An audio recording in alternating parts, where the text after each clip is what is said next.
Hello everyone and welcome to episode 4 of Snippet Sundays.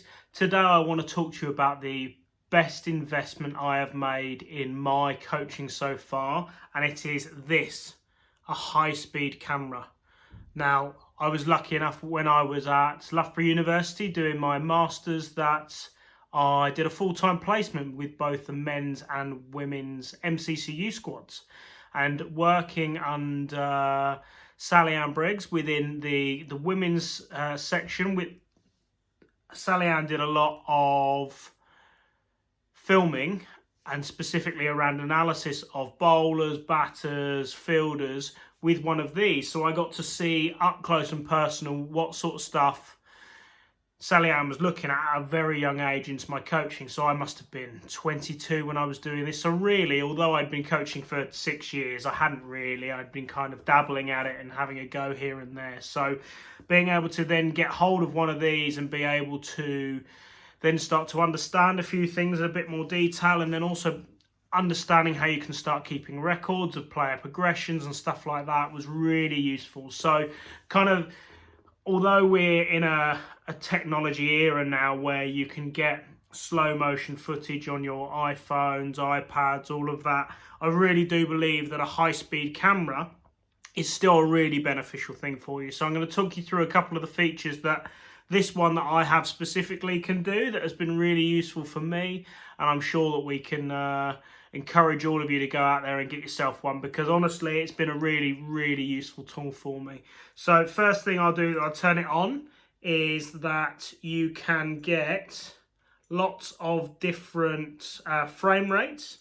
So looking at this here, what you can see is you can get high speed 240 frames a second, 120, 60, 30 normal speed, and it can go up to 1,000 frames per second. Now, I've had a go at filming stuff at different speeds and stuff like that, and I tend to use around 240 frames a second when I work with fast bowlers, looking at their stuff from side on.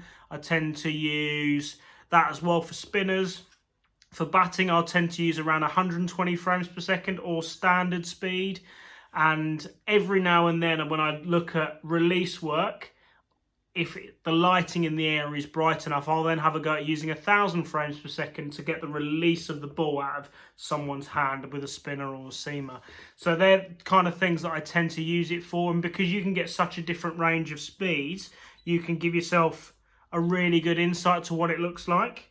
Then on the camera itself, what you can then do is you can go through the footage at whatever speed you like. So this was a piece of footage that I've sure that you've seen that I'll put out as part of this video, of a bowler running up from side on. So what I can do is I can press this button on the top here and it runs it through at normal speed, even though I took this bit of footage at 240 frames a second, which is a brilliant advantage because then you can get it to the stage that you want to quite quickly.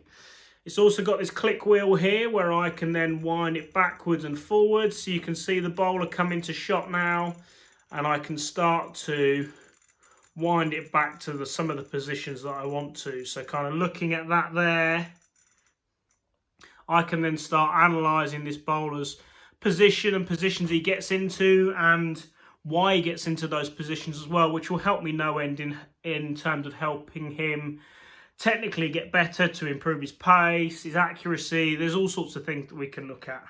Now, the beauty of this one as well, given the current pandemic, is obviously you have to be socially distanced. You need to be 2 meters apart from everybody. So with this one, what I can do is I can flip up the back here. So I can leave the camera on the tripod and then show people what's going on.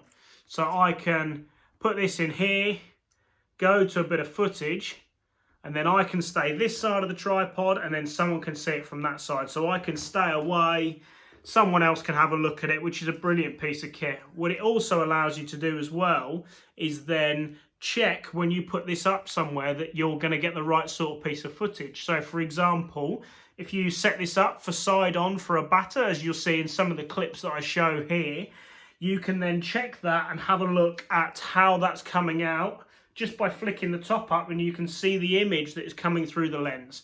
So without having to kind of guess whether that's in the right space or not, you can have a look and be really happy with that. So it's got a really useful piece of kit in that regard. Now, the other great bit about it as well is you can then use little memory cards in it. Now, I've got a couple of these, just because then you've got a good bank that you can store footage on. You can take them out, you can plug them into your computers. There's even gadgets that you can plug them in through a converter into iPads and iPhones now, so you can download footage straight away. So that footage that you take is almost instantaneous with the right pieces of equipment alongside it as well. So it's a really useful kit, really useful piece of kit that I've definitely had. Well, I've had this for about 8 years now. Now, in the outset, this was really expensive. At the time, this was about £180, and I think I had to order it in from Japan. I remember the box that it came in, the instruction manual was in Japanese, and I got some really funny toys with it that were Japanese, like sweets or something. They went in the bin because they looked a bit weird, but obviously kept this, and it's been really, really useful for me. So there's a little bit of an insight as to why I think having a high-speed camera is really useful for you. Let us know what you think. Let us know what you use, because you may not use this. You may use some other apps on iPhones, iPads that will be really useful, and no doubt there'll be some that I'll pick up on in future weeks as well around different pieces of kit that I use. But anything that you've got, please do let us know by commenting on this. Thanks for listening, guys. I hope you really enjoyed that. Make sure you like the video, subscribe to the YouTube channel, and follow us on Instagram and Twitter.